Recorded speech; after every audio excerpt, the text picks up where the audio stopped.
નમસ્કાર દર્શક મિત્રો, @ગુજરાતમાં આપનું સ્વાગત છે। આજના સમાચાર એ માત્ર એક હેડલાઇન નથી, આ એક એવા યુવાનની અટવાઈ ગયેલી જિંદગીની કહાની છે, એક માતાની સતત ચાલતી લડાઈની કહાની છે અને ભારતના અનેક પરિવારો માટે એક ગંભીર ચેતવણી પણ છે।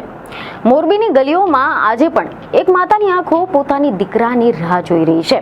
આ કોઈ ફિલ્મી કહાની નથી, આ એક જીવંત સત્ય છે, એક એવું સત્ય કે જે ભારતના અનેક મધ્યમ વર્ગીય પરિવારોના સપનાઓ સાથે જોડાયેલા છે। ભણતર માટે વિદેશ જવાનું સપનું, સારી જિંદગી બનાવવાની આશા અને પછી અચાનક યુદ્ધની વચ્ચે ફસાઈ જવું। આ છે મોરબીના 21 વર્ષીય સાહિલ માજોઠીની કહાની। રશિયામાં ભણવા ગયેલો મોરબીનો દીકરો આજે યુક્રેનની ધરતી પર યુદ્ધ કેદી બનીને બેઠો છે। તો હવે સવાલ એ થાય છે કે રશિયામાં અભ્યાસ માટે ગયેલો સાહિલ કેવી રીતે રશિયાની યુક્રેનના યુદ્ધમાં ફસાઈ ગયો? તાજેતરમાં સામે આવેલા તેના નવા વિડીયોમાં તે શું કહી રહ્યો છે અને તેને ભારત પરત લાવવા માટે માતા અને સરકાર તરફથી શું પ્રયાસો કરવામાં આવી રહ્યા છે? તો આજે આપણે આ સમગ્ર મામલાની વિગતવાર વાત કરવાના છે। તો સૌપ્રથમ તો મીડિયા અહેવાલો મુજબ એવી માહિતી સામે આવી છે કે મોરબીના 21 વર્ષીય સાહિલ માજોઠી એક સામાન્ય ગુજરાતી પરિવારમાંથી આવે છે।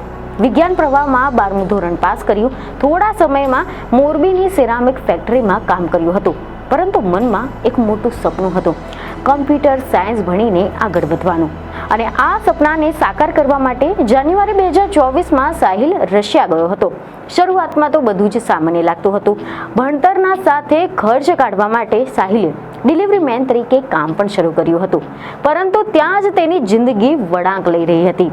એવા અહેવાલો સામે આવ્યા છે કે સાહિલ અને તેના પરિવારના જણાવ્યા પ્રમાણે એક ડિલિવરી પાર્સલમાં અજાણતા ડ્રગ્સ મૂકવામાં આવ્યા હતા। તેને કશું જ ખબર ન હતું, તેને કશું કર્યું પણ ન હતું, છતાં પણ પોલીસના હાથે તે પકડાઈ ગયો હતો અને પછી એક એવો કેસ કે જેનાથી બહાર નીકળવું સહેલું ન હતું। સાહિલનું કહેવું છે કે તેને નાર્કોટિક્સ કેસમાં 7 વર્ષની સજા સંભળાવવામાં આવી। જેલ, એક અજાણી ભાષા, અજાણ્યા લોક અને સંપૂર્ણ એકલતા। આ જેલની અંદર જ સાહિલ પર વધુ દબાણ કરવામાં આવી રહ્યું હતું। સાહિલના કહેવા પ્રમાણે જેલમાં રહેલા કેટલાક પોલીસ કર્મચારીઓની ઉશ્કેરણીથી તેને રશિયાની યુક્રેનના યુદ્ધના કોન્ટ્રાક્ટ પર સહી કરાવવામાં આવી।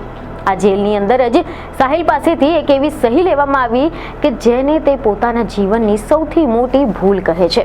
રશિયાની યુક્રેન યુદ્ધનો કોન્ટ્રાક્ટ, યુદ્ધ જેના વિશે તેને ક્યારેય વિચાર્યું પણ ન હતું અને થોડા જ દિવસોમાં તે યુદ્ધ ભૂમિ પર પહોંચી ગયો હતો। એવા રિપોર્ટ સામે આવ્યા છે કે 1 ઓક્ટોબર 2024 સાહિલ યુદ્ધ ભૂમિ પર હતો, ત્યાં કમાન્ડરની સાથે તેનો વિવાદ થઈ ગયો હતો અને 3 ઓક્ટોબરે સાહિલ યુક્રેનની સેનાની સામે આત્મસમર્પણ કરે છે। 7 ઓક્ટોબરે યુક્રેનની સેનાએ એક વિડીયો જાહેર કર્યો હતો।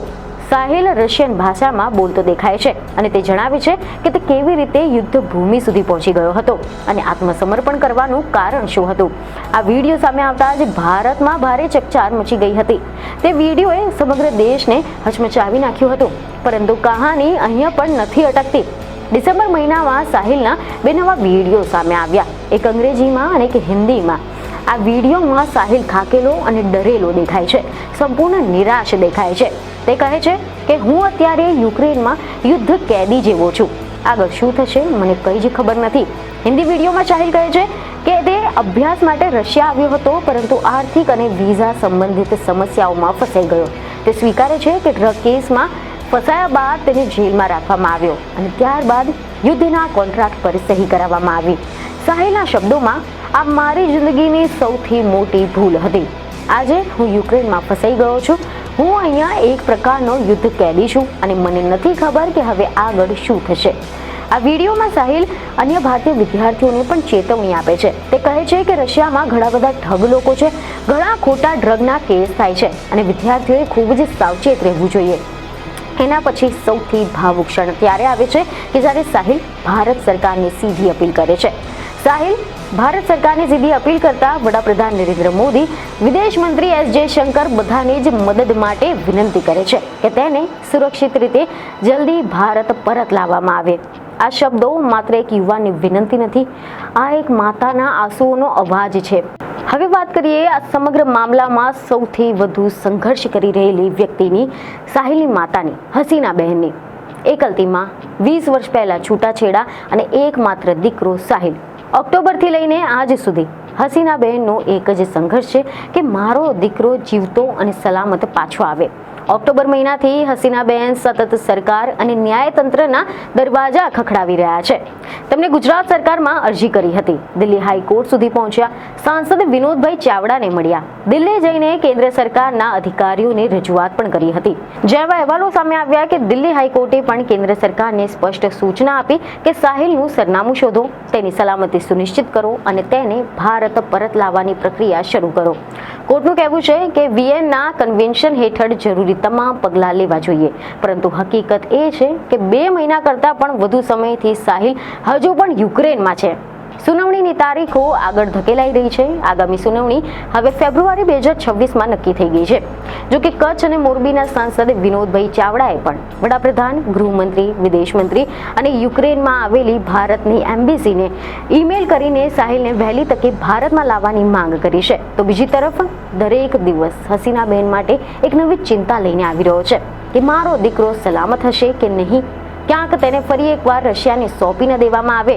તેમનું કહેવું છે કે આવી જ રીતે અન્ય ઘણા બધા ભારતીય યુવાનોને પણ રશિયામાં યુદ્ધમાં જોડવાની ફરજ પાડવામાં આવી છે. એટલે જ 29 ડિસેમ્બરે આવા યુવાનોના પરિવારજનો દિલ્હીમાં ધરણા કરવાની તૈયારીમાં છે. માંગ માત્ર એક જ છે કે અમારા દીકરાઓને યુદ્ધમાંથી બહાર લાવો. તો દર્શકો, સાહિલ માજોટીની કહાની એ માત્ર એક વ્યક્તિની નથી, એક ચેતવણી છે વિદેશી સપનાઓ પાછળ દોડતા યુવાનો માટે, નીતિ નિર્માતાઓ માટે પણ. એક પ્રશ્ન છે સરકાર માટે અને એક પરીક્ષા છે માનવતાની. આ એક યુવાનની લડત છે, એક માતાની અડગ આશા છે અને એક દેશની જવાબદારી છે. ત્યારે હવે જોવાનું રહેશે કે સાહિલ ફરી ક્યારે મોરબીની ગલીઓમાં દોડતો થશે, એક માતાની આંખોની રાહ ક્યારે પૂરી થશે. આ પ્રશ્નના જવાબ હજી પણ આવવાના બાકી છે. અને આની સાથે જ આજનો આ ખાસ રિપોર્ટ અહીંયા જે પૂર્ણ કરીએ છીએ. બીજને ખબર સાથે ફરી મળીશું. ધન્યવાદ.